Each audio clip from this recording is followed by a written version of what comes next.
Good Morning Business. Business Today.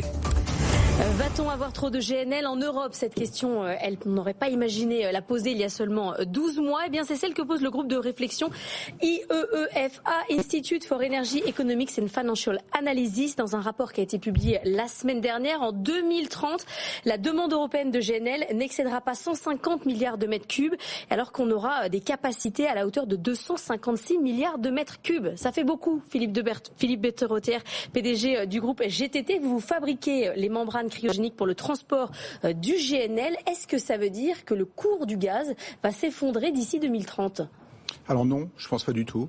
Je pense que ici on parle de capacité de stockage et de consommation. La capacité de stockage, on en a absolument besoin. On a besoin d'énormément de capacité de stockage parce que finalement, si vous regardez le mix électrique aujourd'hui en Europe, c'est du nucléaire, c'est du renouvelable, en particulier en France.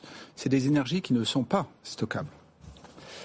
Et le gaz, justement, le GNL, c'est stockable. Donc ça permet de faire face à l'absence d'énergie renouvelable, parce qu'elles sont intermittentes, éventuellement à la non-disponibilité des centrales nucléaires. On a connu ça en France au pire moment l'année dernière. Et si on n'avait pas eu de grande capacité de stockage, eh bien, on aurait été en panne électrique. Oui, mais donc, vous nous vendez du gaz et on comprend et vous avez raison, mais effectivement, l'écart, selon l'étude, c'est qu'on aura besoin de 150 et on aura 400 de capacité, 250 en plus. Il a quand même, l'écart, il est considérable, de 1 à 3. Est-ce qu'on n'a pas un peu surdimensionné ?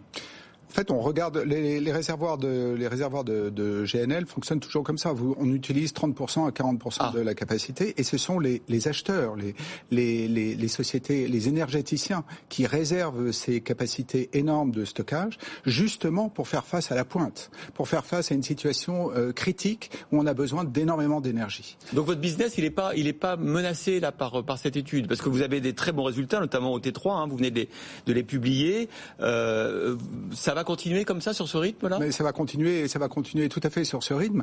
Et plus on développe en fait le renouvelable, plus on développe le nucléaire, et plus on va avoir besoin de gaz.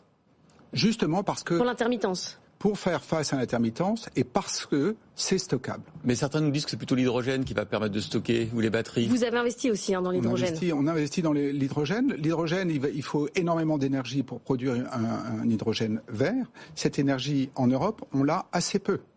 Donc l'hydrogène qui va être produit sur Terre, l'hydrogène vert, il va être produit plus loin, là où on a beaucoup d'énergie et une énergie bon marché. Derrière, il faudra la transporter et il faudra la stocker.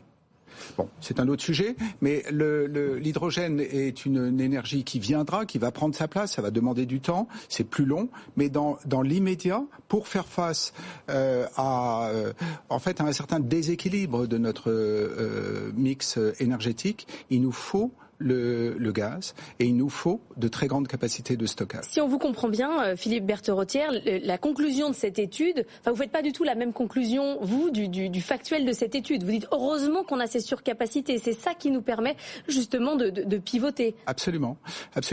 Moi, je fais pas du tout la même conclusion. D'abord, on compare 2022 et 2023 dans cette étude. 2022 est une année parfaitement exceptionnelle avec la guerre en Ukraine. Tous les Européens se ruent pour acheter des cargaisons de GNL, renchérissent les uns sur les autres.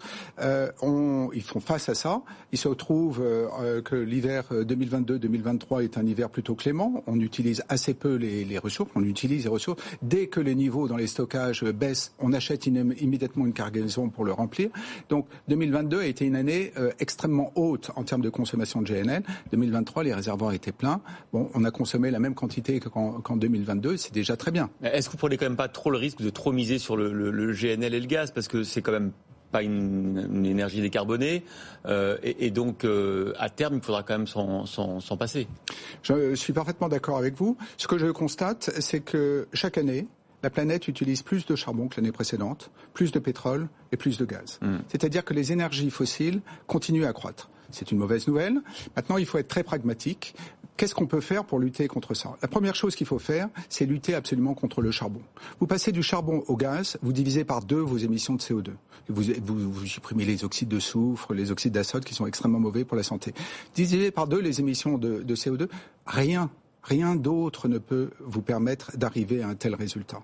Et ce résultat est à portée de la main. Alors vous avez des personnes, j'entendais encore Al Gore hier dire il faut tout arrêter, etc. Solution totalement irréaliste parce que infaisable. C'est la révolution, c'est le chaos.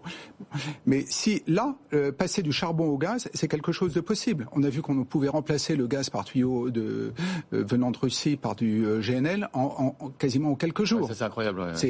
C'est un exploit absolument fabuleux. Si on veut diviser, une fois encore, si on veut baisser les émissions de CO2, on peut le faire. On peut le faire en étant extrêmement pragmatique. Le gaz est un élément de la solution, c'est pas un élément du problème. Vous dites qu'on est pragmatique, on achète aussi du GNL à la Russie. On achète toujours du GNL à la Russie pour faire face, mais ça c'est une question qui est politique. Aujourd'hui, on n'a pas pu faire face à l'absence de gaz russe par tuyau. Les tuyaux étaient fermés, les tuyaux ont été détruits. Autrement qu'en important du GNL de différentes destinations, des États-Unis, d'Australie, du Qatar, et on continue à le faire.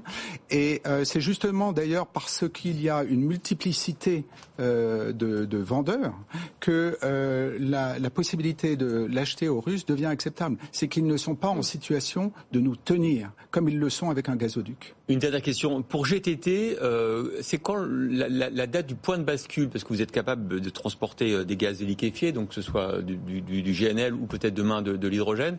Le point de bascule où le gaz représentera moins de 50% de notre activité, selon vous? Je pense que c'est quelque part dans la prochaine décennie. Donc ça va demander relativement. Vous seriez prêt à aller plus vite, mais simplement vous adapter au marché. On s'adapte au marché. On s'adapte au marché. Aujourd'hui, des personnes regardent nos hydrogéniers, les étudient, trouvent ça très bien, mais derrière il faut pouvoir faire des investissements tout à fait considérables pour faire des champs d'éoliennes dans des endroits où il y a énormément de vent, dans le sud du Maroc, au Chili. Derrière faire de l'hydrogène vert avec ça, donc des batteries d'électrolyseurs énormes, le liquéfier, le mettre sur des navires. C'est des investissements absolument considérables qui sont comparables d'ailleurs à ceux que l'on peut faire dans le GNL. Et prendre ces décisions demande que chaque maillon de cette chaîne très complexe soit absolument validé. Donc on travaille sur ce sujet d'ores et déjà. Merci beaucoup Philippe Berthe-Rottière, PDG du groupe GTT. Dans un instant, le journal de 7h30. On va revenir sur l'accord majeur dans le spatial européen et puis sur les